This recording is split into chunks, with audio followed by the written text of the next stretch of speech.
All right, 97.7 Outlaw Radio FM listeners, we are live right here with the one and only, the legendary West Coast phenomenon. We got Drew down live on the line. How are you doing this evening? Hey, man, what's happening with it, man? I gotta say, first and foremost, man, I am a huge fan, so thank you so much for just giving us a little bit of your time this evening. Most definitely, man. I'm right here. But I gotta ask you, man, because I know you're a very busy guy. You know, you're in the studio, you're cooking up heat the way Drew Down always does it. But I want to take you back to the beginning, man. Like, what actually made you decide to get into the music industry initially? Well, my father was, a musician, so and then really, I was a grinder back in the day, man. You feel me? I was a sportsman. I played all sports, and still do it right now today. You feel me? At the age I am, still get down with the youngsters. But hey, I started this game when I was 16, I think. I started writing my first songs, and I was in Rites of Passage at the jail in Shores, Nevada. And also, as well, in 1993, you actually released your debut album called "Fools from the Streets," which actually led you to be actually being signed to Relatively Records. I was wondering, what's the story behind that phenomenal record? Oh, that's just how it happened, just like that. We was just doing like Too Short did from Oakland. You know what I'm talking about? Shouts out. But, yeah, we was doing it just like him, out the trunk. You know what I'm talking about? We saw about 80 out the trunk, you feel me? And then next thing you know, we're getting a ring-a-ding-ding on a lot of bing-bang. You dig? I gotta ask you, though, do you have an idea of how many units you actually sold out of the trunk before you got the ring-a-ding-ding? Yeah, that was the 80,000. It was about 80,000. Damn, you guys were busy, man. I'm telling you, 80,000 units right out of the trunk, man. That's what you call straight hustling, man. So, ladies and gentlemen, take note. And also, as well, man, you actually appeared in the movie Original Gangsters as KO. I was wondering, how did you actually happen to land that role? And what made you what made you decide to venture into the acting side of things as well? Well, I had a manager that was, full throttle at the time. His name was Accra, because he was with Cino Records at the time. And, Accra hooked that up for me. Shouts out to my boy Accra, my manager back in the day. He hooked that up for me, and I took it from there, And I gotta say as well, that movie is still probably one of my absolute favorites of all time, and you did a phenomenal job for your debut role. I just have to tell you that. Yeah, man, that's KO with the yayo, baby. That's KO with the yayo, man. You know what I'm talking about? Yeah. But I'm going to let you know like this, and all the people that's listening got their ears open. I only had one role in that movie from the gate. You feel me? That one role was the one when I said, bye, bye. That was the only part I had. Until the boy he went back into the dungeon and said, hold on, man, I gotta cook him up something. Put some gumbo in the pot on him. You know what I'm talking about? And he sure did it, man. I was all through that joint.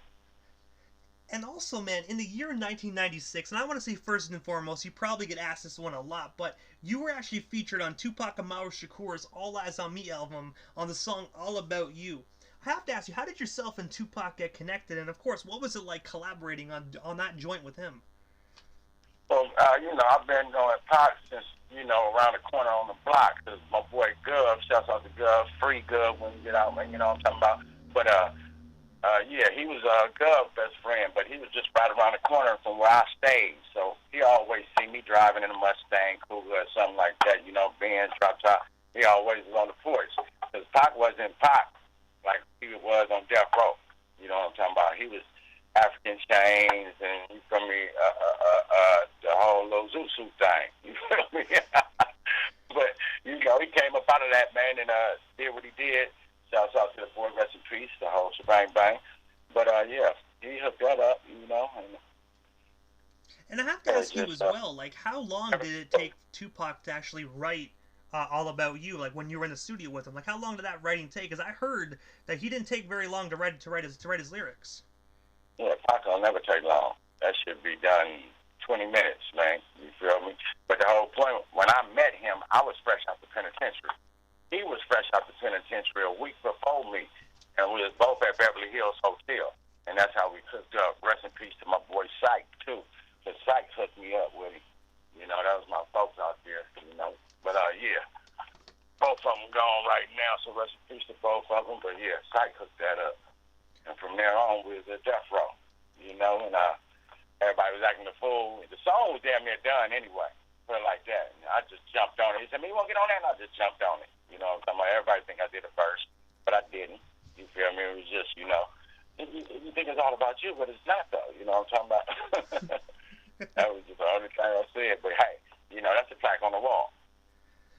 And also as well, man, in jumping ahead to the year 2000, you were actually featured on AMG's record "Bitch Better Have My Money," a 2001 record, on the song "She's Paid." I want to ask you, man, how did yourself and AMG initially get connected, and what was it like collaborating with him? I'm thinking, I'm trying to think, damn, how did that get connected? I think that was through Forte. I think that was through Forte. I'm not quite sure. I can't even quite remember. It was so damn long ago on that behalf, on AMG behalf. But yeah, I don't even think we was in the studio together at that time. I think we just knocked it out, you know, separate places. But me and AMG cool, you know. We always seen each other. He's a good dude.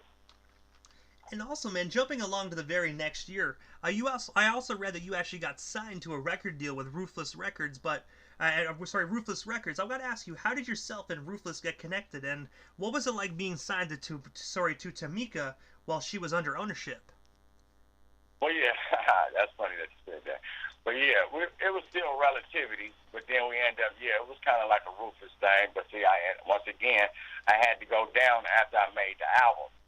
I had to go down, so I couldn't promote that album the way I wanted to. You know, I had to do 16 months real fast, right when the album dropped. So that was like stupid for the album to come out. It was just a quick thing on Ruthless, and then Tamika was tight as fuck.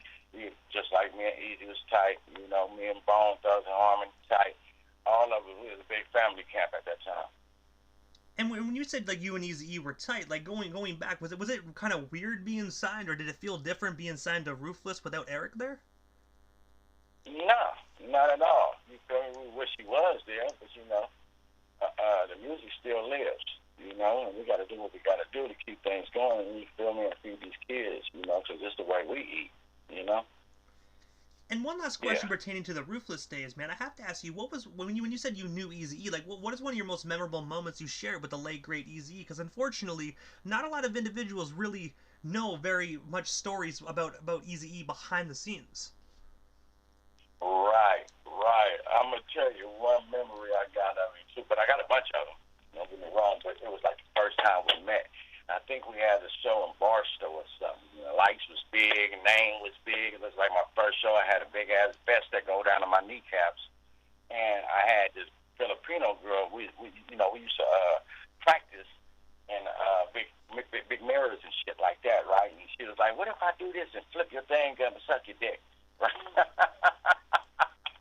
I said, "What?" And I was like, "Man, I don't know if you can do all that, right?" So on the side of the stage wasn't no people. And there was hella people just in front of the stage all the way to the back, and Easy was in the back. And she went around and got out and made it happen, right? And Easy kind of peekabooed it. That boy went around the crowd all the way to the side of the stage and said, I looked at him and said, "I knew you was doing that."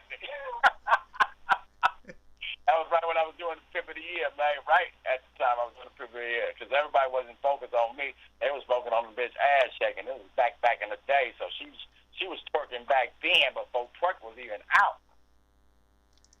And if anybody knows Eazy-E, man, everybody knows Eazy loved his women. You know what I mean? He loved women like Prince loved women.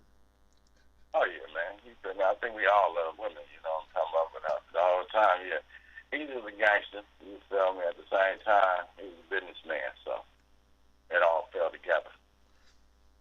And also, in 2001, you actually released a movie of your own, actually called Hip Hop and Porn Stars. I was wondering if you could tell our listeners a bit more about that project, and of course, where can we check it out if our listeners haven't already done so? Oh, yeah, well, you know, it started with Sex in the Studio. Shouts out to Money B and Humpty Hump, man, you know what I'm talking about. But that actually hooked up through my brother, Yuck Mouth. You feel my Raging Gang brother. You feel me? Yuck Mouth. He kind of hooked that up with TT Boy. So if y'all want to check out some porn, man, you know what I was talking about. Booty Talk 64, Booty Talk, I think what is it? 29, I think, something like that. And, you know, we got some videos on there. Fuck with the boy, TT Boy. Y'all check that shit out, man. It's deep. And also, man, speaking of Yuck Mouth, my next question actually is, you currently own your own record label actually called Pimp on Records that's actually kind of associated with Yuck Mouse. I have to ask you, what made you decide to start your own label, and who is currently signed to you today? Well, right now, ain't nobody signed to me, but I got a lot of people that's ready to. You know what I'm talking about? I got to get myself right before I get anybody else right. You know, but they hanging tight, and they know. Like I say, I just signed with Warner Brothers, so you know that's a good look. Warner Records, I should say. You feel me? Deco Entertainment / Pimp on Records. You know, I've been having my label. I just haven't been pushing it the way I should because I've been doing other shit. So, you know, now is the time. It's 2021, man. Time is now. Most definitely, Rian. I gotta say congratulations on Warner Brothers, man. That's actually some big moves in 2021, man. Yeah, I signed with them last year, so, you know, y'all get ready for the new album coming out on May 28th. And also, man, as we already know, you're a member of the regime with Yuckmouth and many other legendary artists. But how did you actually initially become a member of that collective? Oh, shit, I was already a member from the gate, you know, because, you know, I brought the Loonies in. You know what I'm talking about? Me and CNH, we all collabed just like that. And Yuck, he the one that drew the dragon, because Yuck is an artist. You know how to draw and shit like that. So, you know, he made the Looney column, he made the dragon, and we ran with the dragon. You know what I'm talking about? We was already a part of the shit from the gate, you know? Me, him, you know, from the gate. Tech Nine, Monster Guns, just shout out Monster Guns, you know what I'm talking about? We had a lot of motherfuckers out there. Chopper Black, you know, we got members, definitely. I'm just talking about the main ones that was there when shit started. And also, on August 14th of last year, you actually released the album Livin' Legend, God Willin' Part 1. I was wondering, can you tell our listeners a bit more about that project, and will we actually see a Part 2 in the near future? Yeah, well, the Part 2 is coming out on Warner. That's May 28th. You know what I'm talking about? So it's a new beginning, a fresh start, but let me back up.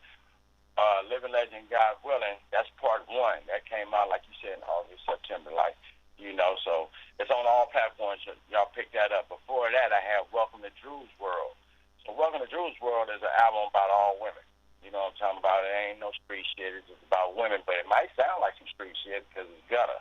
You know what I'm talking about? It's Pimp Parade with mine. You feel me? Gangsta Pimp and GP No PC. And that's another album. You feel me? So all on platforms, GP No PC, Chronicles of a Pimp, Welcome to Drus World Part 1, Living Legend, God Willing, Part 1, and I'm about to drop on their ass May 28th on Warner, Living Legend, God Willing, Part 2. And I'm telling y'all, man, who are all the listeners out there, y'all pick this shit up. It's hot, baby. I'm not gonna lie, you just talking about it, Drew. I could feel the heat coming off that record, man. You just talking about it. It's fire, baby, like a fire-breathing dragon. You feel me? But I gotta ask you, Drew, what is next for you? Of course, other than, you know, in May, your new record, is there anything else you want to promote? Anything else you still want to talk about? Well, we have you here live on the Canadian airwaves. Yeah, well, y'all check it out, man. I just did a little movie thing, too, out in L.A. called The Lower Bottoms. It'll be coming out real soon.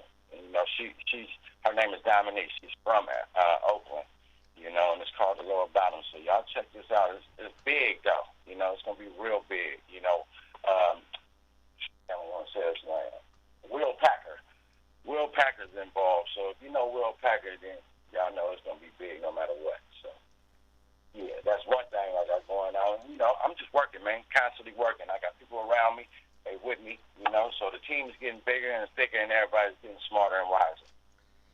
And also, Drew, this is quickly. This is the thing I do quickly right before we wrap things up. That I give a chance for the individual that does slide into the radio station airwaves, just a chance to give shoutouts to whomever they want to give shoutouts to. But of course, your social media handles. That way, our listeners can follow the legendary Drew down and stay updated on everything you're currently doing if they're not already doing so. Oh, definitely, man. Y'all can check me out on Instagram, the Real Drew Down 500. You know, that's mostly important right there because that's the only thing I really work with right now. Then, you know, Facebook, I'm just under Drew Down, you know. Y'all know my face, so don't let these motherfucking hackers get you. Y'all know what time it is. I'm right there, Pimp on Records, Raging Dragon Gang, 1 mile, you know. And I gotta say quickly, Drew, thank you so much for years of amazing music, man. I've been a fan for a long time, and you know, I'm pretty sure I can speak on behalf of millions of fans. You most definitely, your music really helped a lot of individuals get through a lot of terrible times, man. So thank you so much, and we are most definitely looking forward to some brand new Drew Down come this May. Oh yeah, baby. And shouts out to Miss Bay Area, you know, that connected this whole thing. You know, that's my home girl. And at the same time, hello, you know, new beginner and fresh start on these marks. Keep on. Most definitely, Drew. Thank you so much, man. Enjoy that studio time. Looking forward to what transpires from that. But for now, have yourself a wonderful night, man. And most definitely stay safe out there out on the West Coast. Alrighty, baby. 1 mile.